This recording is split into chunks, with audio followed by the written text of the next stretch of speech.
The medical reason that you might have to put sugar on your butthole. Pat Benatar refuses to sing "Hit Me With Your Best Shot" anymore. And a lawmaker wants ghosting declared a crime. These are the weird stories for Tuesday on Weird AF News, the only daily weird news podcast hosted by a comedian inside a closet. I got 3 weird news stories from all over the place. All over the place! Yes, for your face. There is a medical reason that you might have to put sugar on your butthole. That's right, guys. Sugar on your butthole. Sugar in the morning, sugar in the evening, sugar right on your butt. What is the reason? For a glaze, it says here, there's more than a 0% chance. That means there is a chance that doctors might have to sprinkle sugar on your butthole someday. There's a video from a nurse named Chenedy on Instagram that went viral. She's telling everybody that medical professionals sometimes have to prescribe what's called anus sugar in the case of prolapsed anuses. And it's not a special sugar. It's regular sugar on your anus. She explains in the video that sugar pulls out the excess fluid from the prolapsed anus, causing it to shrink. Imagine salting a slug. She explains that once the swelling is down, it usually pops right back in or just needs a little push. She adds that the technique is sometimes referred to as a Sour Patch Kid by the medical professionals, presumably out of earshot of the patient whose rectum is protruding from their anus. Now, is this really true? Well, it says here it is. It's sometimes known as sugaring the rim. There's one article that describes a doctor scouring the hospital cafeteria for packs of sugar at the last minute. Just looking for packs of sugar in the cafeteria to sugar the rim. Chenedy explains on her video that sugar acts like osmosis and pulls the fluid out, with the fluid being absorbed by the sugar, and thus the prolapse deflates. Oh, I don't want a prolapse, man. That sounds terrible. Although I do have some sugar in the cabinet. Guess I could just sugar my own rim. I just call a friend to do it. Especially if you can't afford to go to the doctor. A lot of us don't have insurance, guys. Sometimes we have to call a friend to give us an anus rim. Can you come over and rim my anus? I can't believe this is real, man. All these doctors, they got, 15 years of education, high technology, and at the end of the day, they're just putting sugar on a butthole. It's just hilarious. And it says here in the article, veterinary textbooks also describe this technique for reduction of prolapse in dogs, cats, and horses as well. The technique achieved using normal table sugar, not sweetener, also works with prolapses from a stoma and is seen as preferable as the first port of call to more drastic interventions such as surgery. The success rate of putting sugar on your butthole is about 50% with few downsides. At worst, all you've done is make your prolapsed butthole slightly less tart. So the author of this article is pretty funny. You got to inject humor when you're talking about prolapsed buttholes, I think, The good news is if you have one of these prolapsed buttholes, you can just pour some sugar on it. Pour some sugar on it. That prolapsed butt. 80s icon Pat Benatar will no longer sing "Hit Me With Your Best Shot" after the mass shootings. Pat Benatar says she's not going to sing "Hit Me With Your Best Shot" anymore on her current tour out of respect for the victims of the spate of mass shootings all around the U.S. Here's a quote from her in the media. "We're not doing "Hit Me With Your Best Shot," and fans are having a heart attack, and I'm like, I'm sorry. In deference to the victims of the families of those mass shootings, I'm not singing this song. I tell them, if you want to hear the song, go home and listen to it. You can do that if you want, but I'm not singing it. And if you attend a Pat Benatar concert, that might be a disappointment to you because that's one of her big hits. She's known for such hits as "Hit Me With Your Best Shot," "Love Is a Battlefield," "Shadows of the Night," "We Belong," "Heartbreaker," "All Fired Up." You guys know these songs, right? "Promises in the Dark." Oh, she's amazing. Absolutely amazing. Big hit, "Hit Me With Your Best Shot." This is a political stance. And I know some people don't want politics mixed with their performance art, but sometimes it happens, guys. Hit Me With Your Best Shot was written by Eddie Schwartz, released as a single in 1980, became Benatar's first top 10 hit on the Billboard 100.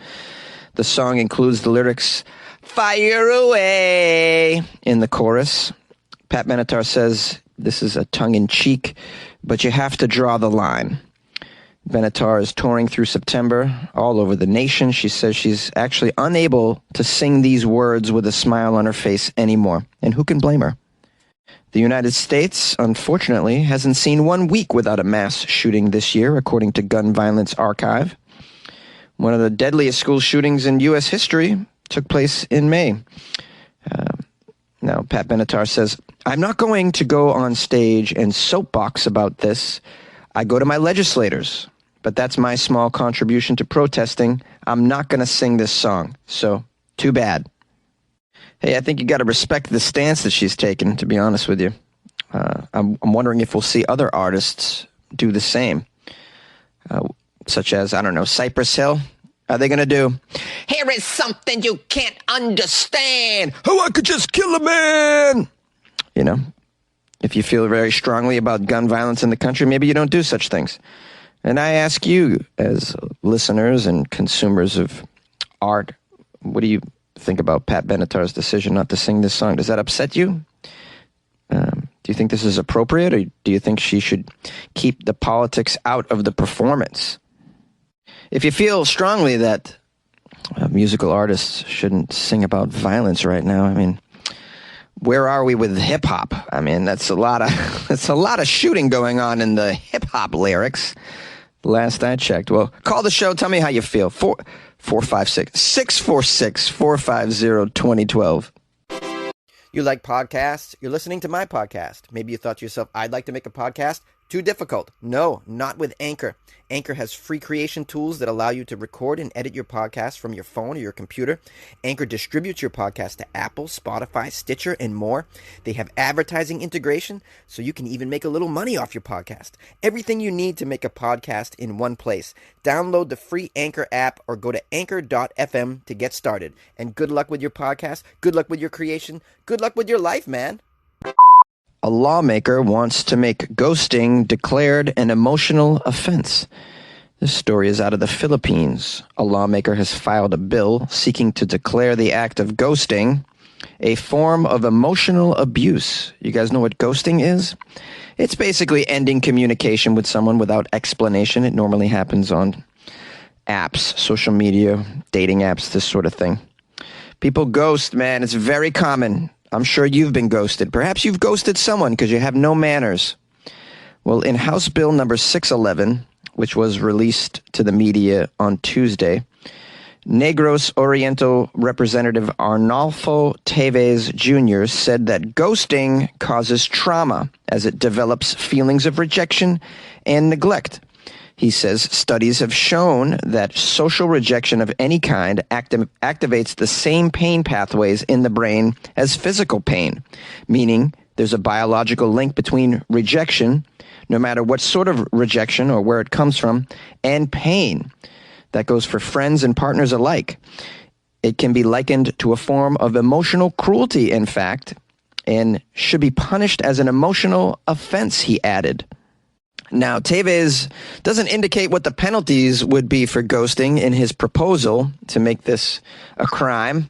I'd imagine it would involve just some fines because, I don't know, imprisoning someone for ghosting seems a little over the top, right? Hey, man, what are you in for? Oh, man, I never called her back, bro. Oh, you should have called her back, man. I killed her, actually. That's why I'm here. Sorry. Now, although I find ghosting to be absolutely deplorable behavior, extremely infantile, I mean, it's just childish. I don't think making it a crime and having penalties associated with it is the answer. You know, if ghosting's what you're about, the universe will come back and bite you. You will have your comeuppance if ghosting is what you're about. The universe will make sure that you are left alone. I mean, because you can't do this to people. Like if you ghost your employer, all right, you're fired. If you ghost your relatives, they stop inviting you to things.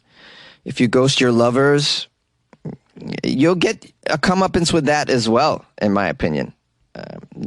Because it's just, you kind of get what you put out there on some level. I'm not trying to be all foo-foo because I'm not about that. I'm not like someone all about crystals and sound baths and all this other. I do like a nice bottle of kombucha now and then. But I'm not all about that. But I do know that the universe, in some strange, weird way, it returns the energy that you put out. It really, really does. I mean, there's a reason there's a saying, you live by the sword, you die by the sword. I think we should talk to the youth, though, about what is appropriate social behavior. The problem is a lot of them spend, so much time on apps and in social media and isolated that, I don't know, they've never been punched in the face. So they think they can act however they want online. Have you been on Twitter? It's just people just say the most horrible crap to each other. It's terrible. And ghosting, I put ghosting in that same bin. It's just inappropriate behavior because you've never been taught that it isn't. You've never, in a real social situation, have had the crap smacked out of you because you're inappropriate. All right, that's a little dark, I know, but I'm sounding like that. Get off my lawn! What do you guys think, huh? Should ghosting be considered an actual crime with penalties associated to it? Call my show. Yay! We are strong. No one can tell us we're wrong. Searching our hearts for so long. Both of us knowing. Come on, guys, sing it with me. Love is a battlefield. You know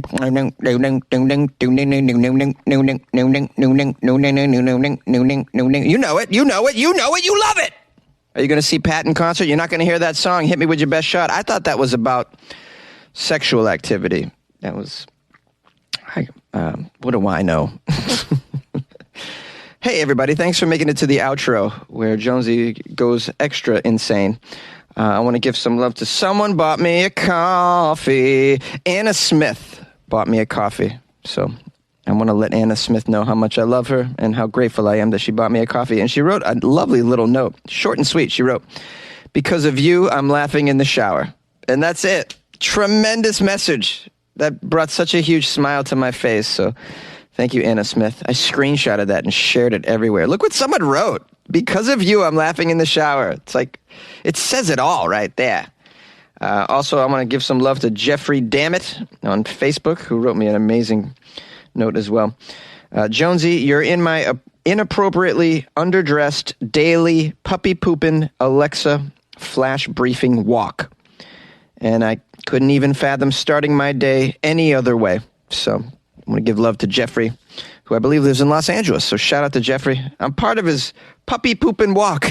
That's an honor to be part of someone's puppy poop and walk.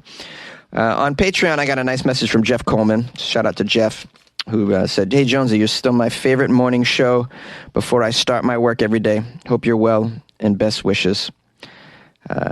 Horsebox. I don't know what horsebox is, but I think it's a code word for something. Also had a nice message from, who's this other person? Oh, Julie Forsyth. Julie Forsyth, another patron. And she just wrote, "Keep up the funny stories, Jonesy. I'm still loving your show daily." So I got some nice messages from my patrons as well. I love them. And their names are on the wall. I got to add, I had a couple new ones I got to add. And then I'll take a photo and I'll post it in the Patreon so you guys can see. If you guys want your name on the wall, man, join the Patreon. Do it. It's patreon.com/weirdafnews. You get a lot of extra weird content as well within the Patreon. So you get that extra thing. And having your name on the wall is pretty, epic, don't you think? I think it is. Something you can... I mean, how many people are going to put your name on the wall of their production studio? I mean, it's a closet, but I still, I call it my production studio. It's pretty cool. Hit me, guys. Hit me with your best shot.